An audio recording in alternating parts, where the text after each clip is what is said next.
Hello, welcome to Conspiracy Classroom. Today's lesson takes place at the height of the U.S. Cold War, with a 3-night UFO event plaguing Suffolk, England, resulting in recordings, physical evidence, and an actual U.S. Army memo. Stay away from the lights, because this is a hallmark of ufology in today's lesson, so pay attention. Welcome to Conspiracy Classroom. Hello, welcome to Conspiracy Classroom. Today's story is about the famous Rendlesham Forest UFO incident. It was just after Christmas 1980 when the quiet woods of Suffolk, England became the stage for one of the most well-documented and chilling UFO encounters in modern history.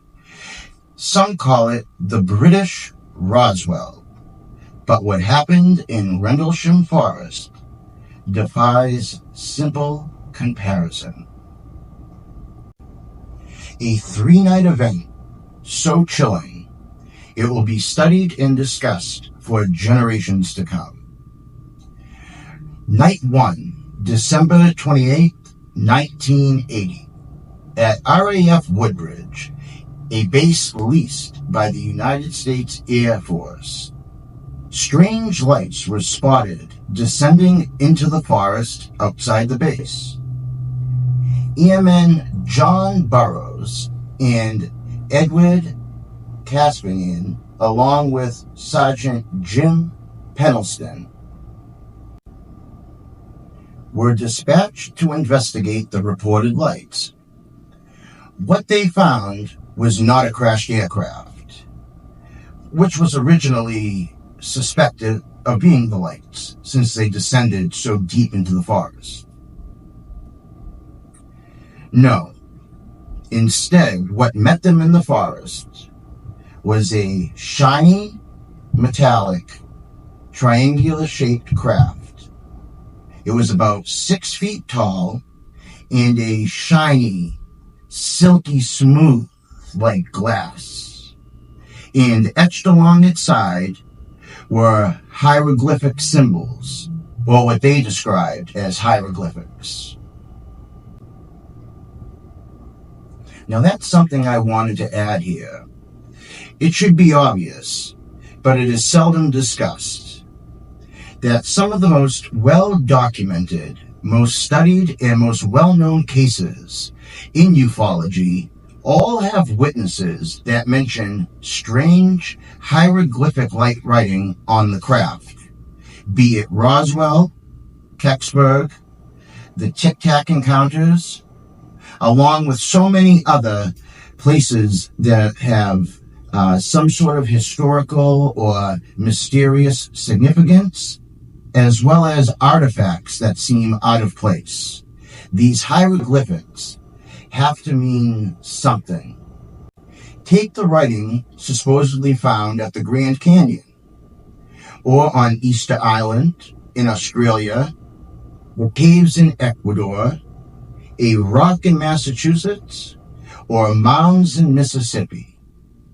You would think this repeating pattern of the description of some sort of hieroglyphics would be often discussed, yet it is mentioned only in passing. Anyways, I digress. Back to the story. So our 3 Air Force personnel approached this glowing craft. It pulsed with a light that lit up the forest. Ever the adventurer, Pendleton reaches out and touches the craft, only for a surge of energy shot right through his arm and into his body and flooded his mind with images of ones and zeros, an endless stream of binary code. The next day, on the 27th, a team from the base went out to investigate the previous night's incident. Returning to the spot, they had found the craft, indentations made from the landing gear, higher than normal radiation and the bark was burnt off the trees that were encompassing the site. On the next day, the third and final night, December 28th, glowing round orbs appeared on the horizon and made their way into the forest like they had the previous 2 nights. But this time, Lieutenant Colonel Charles Holt was prepared, and he sprung into action. He led a group of men into the forest, armed with a Geiger counter, a notepad, and a handheld recorder. Kevin! What was captured is nothing less than extraordinary. Now, I can't do it justice, so I'm going to play the actual recording right here and let you be the judge, because it's crazy. Straight ahead, in between the there it is again. Watch, straight ahead off my flashlight there. There it is. Hey, I see it too. What is it? We don't know, sir. So can I get some? Yeah, it's a strange, small red light. You'll see maybe a quarter to half mile, maybe further out. I'm going to switch off. The light is gone now. It was approximately 120 degrees from the site. Is it back again? Yes, sir. We got the flashlight set.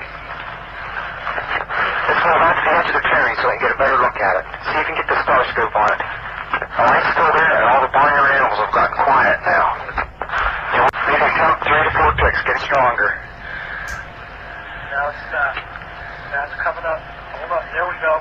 About approximately. So Colonel Holt goes on to give a bunch of interviews and is rewarded for, or given great accolade for having that recording that he did, documenting the case.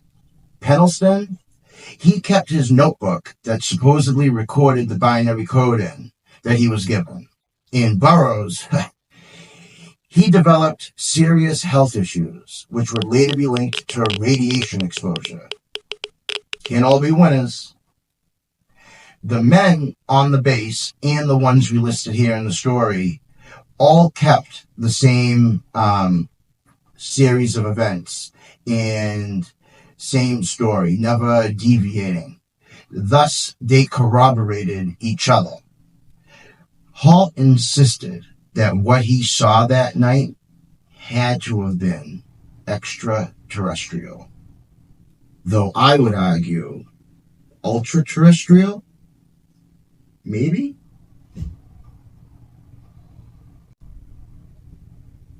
Following these events, skeptics would claim that what they saw came from a lighthouse in Orford Ness. Or they would claim it was a meteor, or had their memories altered, or just straight up lying. But career military men with nothing to gain rarely, if ever, lie. And neither does radiation. Radiation don't lie.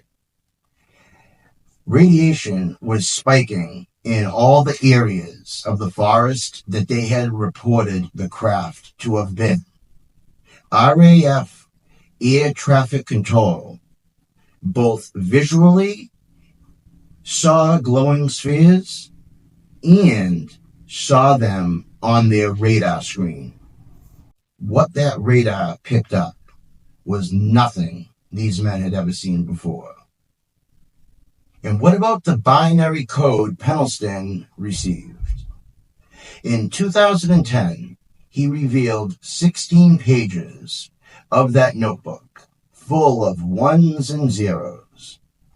When translated, they revealed coordinates: Nazca Lines, Giza Plateau, Sedona Desert, Temple of Apollo. All the usual suspects. But oddly, there was also another set of coordinates. 52 degrees in 9 minutes north, 13 degrees, 13 minutes west. And 40 years later, this topic still remains unresolved, but is often still discussed.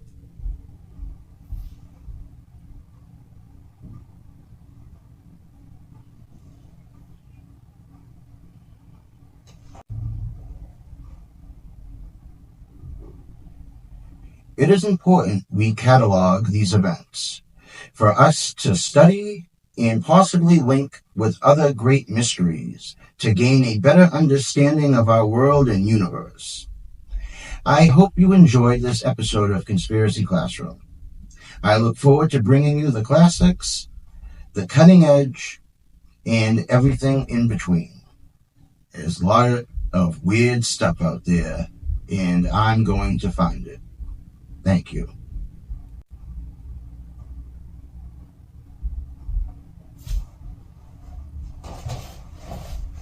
Also found out later that the tower operator, both the tower operators at Bentwaters saw an object and picked it up on their Bright 2 radar and watched it.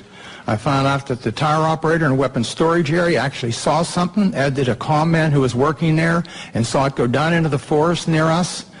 And also several other people around the base saw it. It's kind of interesting. What did we see? I have no idea what we saw that night. I do know it was under intelligent control, and in my personal opinion, it was either from another dimension or extraterrestrial.